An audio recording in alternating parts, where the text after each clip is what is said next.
নমস্কার, দেখছেন top two Bangla. আমি অভিষেক রয়েছে আপনাদের সাথে। এই মুহূর্তে যে খবর নিয়ে উপস্থিত হয়েছে, আপনারা জানেন যে থালাপতি বিজয় একদম নতুন ভাবে উঠে এসেছেন এবং রাজনীতিতে একদম নবাগত হিসেবে তিনি যে ধরনের সাকসেসটা পেয়েছেন সেটা সবার পক্ষে পাওয়া সম্ভব নয় এবং ভারতের রাজনীতিতে প্রথম বলা যেতে পারে।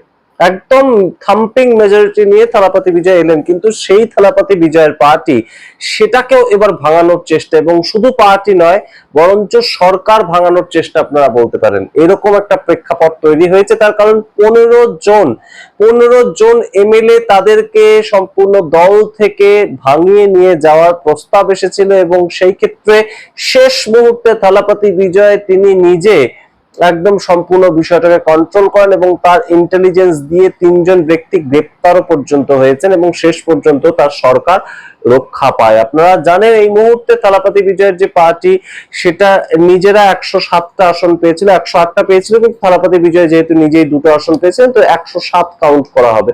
তো সেখান থেকে সিপিআইএম, সিপিআই, কংগ্রেস এরা প্রত্যেকে সাপোর্ট দিয়ে সরকার তৈরি করা হয় এবং 118 ম্যাজিক ফিগারের জায়গায় 121-এ তারা পৌঁছে সরকার তৈরি করে। কিন্তু সেই সরকার 2 মাস হতে না হতেই তাকে ভাঙার চেষ্টা কে বা কারা করলো এবং তার সামগ্রিক প্রেক্ষাপটটা কি, এর পেছনে কোন কোন চক্রান্ত কাজ করছে, সমস্তটা আপনাদের বলবো। কিন্তু তার আগে অবশ্যই আপনারা যারা দেখছেন আমাদের ভিডিও প্রতিদিনই দেখছেন, আপনারা সাবস্ক্রাইব করছেন না অনেকেই, তো সাবস্ক্রাইব অবশ্যই করুন, আমরা আরো যাতে মানুষের কাছে পৌঁছে যেতে পারি।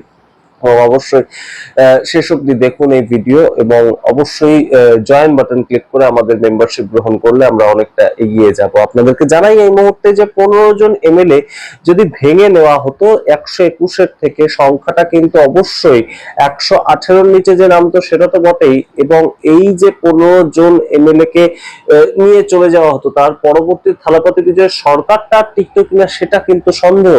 তার কারণ আপনারা মনে রাখবেন নিশ্চয়ই যে থালাপতি বিজয় বারংবার ভোটে জেতার পরেও তাকে রাজ্যপালের কাছে যেতে হচ্ছিল এবং রাজ্যপাল সম্পূর্ণভাবে সবসময় তাকে ফিরিয়ে দিচ্ছিলেন। এই ঘটনাটা কিন্তু ক্রমাগত ঘটছিল এবং এই ঘটনাটা ঘটার মাধ্যমেই কিন্তু থালাপতি বিজয়ের সরকার তৈরি হয়েছে। যদিও পরবর্তীতে আমরা দেখতে পাই যে ফ্লোর টেস্টের সময় এআইএডিএমকে তাদের পক্ষ থেকে বহু মানুষ, বহু এমএলএ তারা একদম সরাসরি ভোট দিয়ে দেয় এবং সেই ক্ষেত্রে একদম আমরা দেখতে পেয়েছিলাম যে এআইএডিএমকে পক্ষ থেকে একটা মেজর সংখ্যার এমএলএরা সাপোর্ট করেন। কিন্তু তারা এই মুহূর্তে পরিবর্তিত পরিস্থিতিতে 2 মাস সরকার কাজ করেছে, সেটার ভিত্তিতে আর তাকে সাপোর্ট করবেন কিনা সেই জায়গাটা কিন্তু যথেষ্ট সন্দেহজনক। কিন্তু অবশ্যই গুরুত্বপূর্ণ কারা এই ভাগানোর চেষ্টাটা করলো। পূর্ব ডিএমকে মন্ত্রী সেন্থিল বালাজি তার ভাই স্পিকারের বিরুদ্ধে ভোট দেওয়ার জন্য এই 15 জন এমএলএ কে 35 কোটি টাকা সেটা লেনদেনের একদম সরাসরি প্রভাবিত করেছিলেন।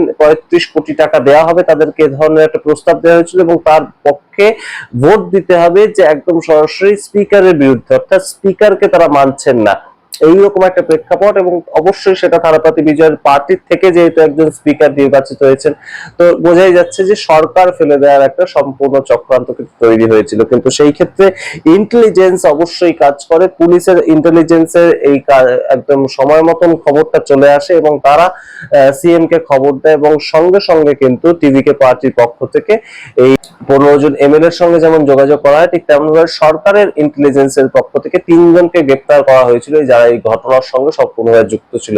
তো এই মুহূর্তে আরো যেটা খবর উঠে আসছে যে 35 কোটি টাকা এই 3জন অফার করেছিলেন। এই 35 কোটি টাকাই বা কারা দিচ্ছিল এইটাও কিন্তু শোনা যাচ্ছে, যেটা একদম সরাসরি ডিএমকে প্রাক্তন একজন মন্ত্রী তার ভাই সম্পূর্ণ বিষয়টা করছিল এবং সেই ভাইয়ের রাজনৈতিক পরিচয় কি, তার কিন্তু রাজনৈতিক পরিচয় সম্পূর্ণভাবে তিনি ডিএমকে পার্টির সমর্থক, তিনি ডিএমকে এর সঙ্গে যুক্ত ছিলেন সেইটুকুই। কিন্তু বর্তমানে কিন্তু সেই তার দাদা যখন আর টিকিট পায়নি, অর্থাৎ এমএলএ হিসেবে টিকিট পায়নি, তখন থেকে কিন্তু তিনি কোথাও গিয়ে ডিএমকে এর সঙ্গেও একটু দূরত্ব মেনটেন করছিলেন। তো এই মন্ত্রীর ভাই তিনি সরাসরি 15 জন এমএলএ কে কেন হঠাৎ করে এইভাবে প্রভাবিত করছেন সেটা পুলিশ বলতে পারবে। তবে অবশ্যই যেটা গুরুত্বপূর্ণ প্রেক্ষাপট যে থালাপতি বিজয় এই থাম্পিং মেজরিটি নিয়ে আসার পরেও 5টা বছর যে সঠিকভাবে তিনি একদম পরিচালনা করবেন, সরকার পরিচালনা করবেন, সেটাও কিন্তু তার হাতে থাকছে না। অর্থাৎ এর আগে আমরা দেখেছি যে সরকার একদম ফেলে দেওয়ার আবার নতুন করে তৈরি করা, কিন্তু কমলনাথ সরকার যেটা মধ্যপ্রদেশে ঘটেছিল তার সঙ্গে, সেই সরকারের সঙ্গে ঘটে যাওয়া ঘটনাও কিন্তু 2 বছর পর হয়েছিল, অর্থাৎ ভোটের রেজাল্ট বেরোনোর পর 2 বছর পর এই ঘটনা ঘটেছিল। কিন্তু থালাপতি বিজয়ের মাত্র 2 মাস হতে যাচ্ছে, 2 মাস এখনো হয়নি, 2 মাস হবে থালাপতি বিজয়ের পরবর্তীতে যেদিন শপথ নিয়েছিলেন সেদিন থেকে কাউন্ট করলে 12ই জুলাই। তো সেই জায়গায় দাঁড়িয়ে অবশ্যই কিন্তু এইখানে একদম গুরুত্বপূর্ণ একটা পট পরিবর্তন, এবং থালাপতি বিজয় ক্রমাগত যেভাবে কংগ্রেসকে সাপোর্ট করছে, যেভাবে রাজ্যসভায় কংগ্রেসের একজন এমপি কে তারা সাপোর্ট করে পাঠালো, সেই জায়গাটা কিন্তু কোথাও গিয়ে এই মুহূর্তে একটা ডিএমকে এর সঙ্গে তাদের বৈরিতা চলছে, এবং প্রতিনিয়ত যেভাবে ডিএমকে এর একটার পর একটা কার্যকলাপ যেভাবে সরকার চলেছে তার বিরোধিতা করছেন থালাপতি বিজয়ের। আগে আপনাদেরকে জানিয়েছি, একটা ভিডিওতে দেখিয়েছি যে থালাপতি বিজয় সম্পূর্ণ বিধানসভায় দাঁড়িয়ে অ্যাগ্রেসিভ মোডে ডিএমকে এর একদম সরাসরি কটাক্ষ করেছে, সমালোচনা করেছে, এবং তারা হাউস ছেড়ে বেরিয়ে যেতে বাধ্য হয়েছিল। তো সেই জায়গাগুলো থেকেই কিন্তু কেউ বা কারা এই থালাপতি বিজয় সরকার ফেলে দেয়া, এই কালচারটা কিন্তু এই মুহূর্তে খুব গুরুত্বপূর্ণ একটা জায়গা তৈরি হয়েছে। এবং অবশ্যই যদি সরকার পড়ে যেত, বা যদি সরকার এই ধরনের একজন 15 জন চলে যেত, তাহলে কিন্তু অবশ্যই যে জায়গাটা তৈরি হতো, একটা কোথাও গিয়ে কিন্তু এআইএ ডিএমকে তারা পরবর্তীতে থালাপতি বিজয়কে সাপোর্ট করতো কিনা সেটা যেমন একটা সন্দেহের জায়গা, ঠিক তেমন ভাবে থালাপতি বিজয় পরবর্তীতে এই 15 জনকে ছাড়া, একবার 15 জন বেরিয়ে গেলে আবার তো তারা ফিরে আসতেন না, এই 15 জনকে ছাড়া সরকার কন্ট্রোল করতে পারতেন কিনা সেটাও কিন্তু একটা গুরুত্বপূর্ণ প্রেক্ষাপট। কারণ রাজ্যপাল বারংবার তাদের সঙ্গে যেভাবে ব্যবহার করেছেন, কোনো মতে একটা যখন বাকি 117 জন জোগাড় হয়ে গিয়েছে, একজন এমএলএ সাপোর্ট বাকি, তখনও রাজ্যপাল ফিরিয়ে দিয়েছেন। তো এই সামগ্রিক বিষয়ে দাঁড়িয়ে কিন্তু অবশ্যই থালাপতি বিজয়ের আরেকটু এই মুহূর্তে একদম সরাসরি কন্ট্রোল করা উচিত। তার পার্টি সাংগঠনিক ভাবে যেভাবে তৈরি হয়েছে সেই সংগঠন আরো মজবুত করা উচিত, এবং পার্টির যারা জিতে আসা এমএলএ তাদেরকে পার্টি মুখী করে রাখাটাও কিন্তু একজন নেতার দায়িত্ব। সুতরাং কোথাও গিয়ে এবারের মতন বেঁচে গেলেও পরের বার আর এই সুযোগ তিনি পাবেন কিনা এই জায়গাটাও কিন্তু খুব তাৎপর্যপূর্ণ।